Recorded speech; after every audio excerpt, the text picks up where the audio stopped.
Ahoy there, mateys! Are ye ready for a joke? Aye, aye! Shiver me timbers! Why couldn't the pirate crew play cards? I don't know. Why? Because the captain was standing on the deck! Get it? A deck? Deck of cards? Let's play this or that. Listen out for a question. If ye think the answer is on this side of the screen, wave your arms this way. And if ye think the answer is on that side of the screen, wave your arms that way. Ready? Here we go. Question 1. What helped pirates see better at night? An eye patch or binoculars? An eye patch. Question 2. Why did pirates wear earrings? To keep them from getting seasick or to give them good luck playing checkers?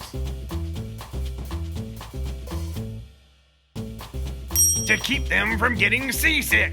Question 3. How many books are in the Bible?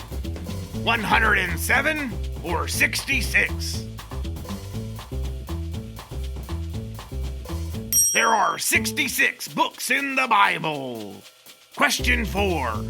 Who is coming back to make the world right again? Pirates or Jesus?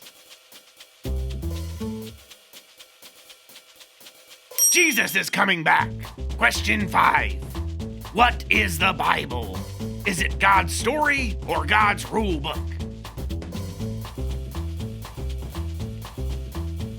The Bible is God's story.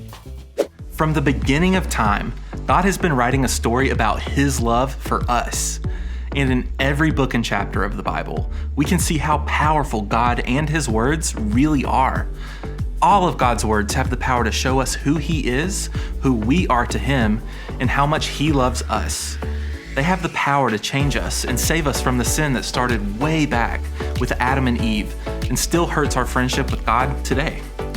When we read the Bible, we'll see that since Adam and Eve first sinned, God has been trying to show us how much He loves us.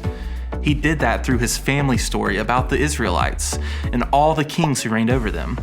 He sent everyone messages about His love for them through people called prophets. But God's biggest message was His Son, Jesus, who came to earth to help us know how to live.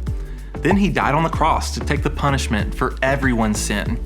He even defeated sin and death when God raised Him back to life.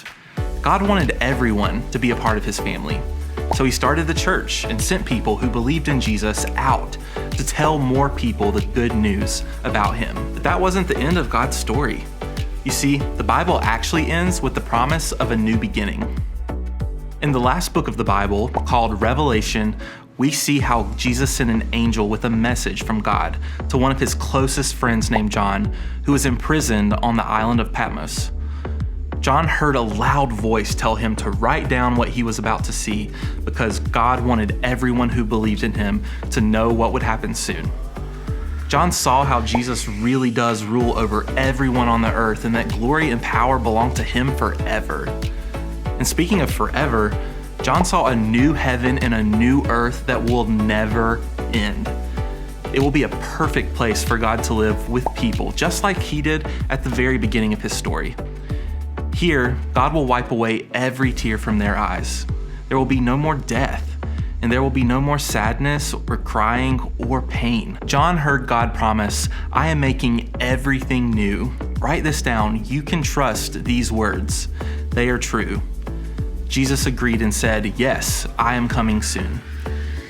Because at just the right time, God will send Jesus back to make everything right. Then evil will be gone. This may sound like a happy ending, but really, it's the happy beginning of forever. All of God's words have the power to give us hope that if we believe in Jesus, we will get to experience all of the treasures He has for us in heaven. In case you missed it, here's what you need to know. God's word has power. Wow!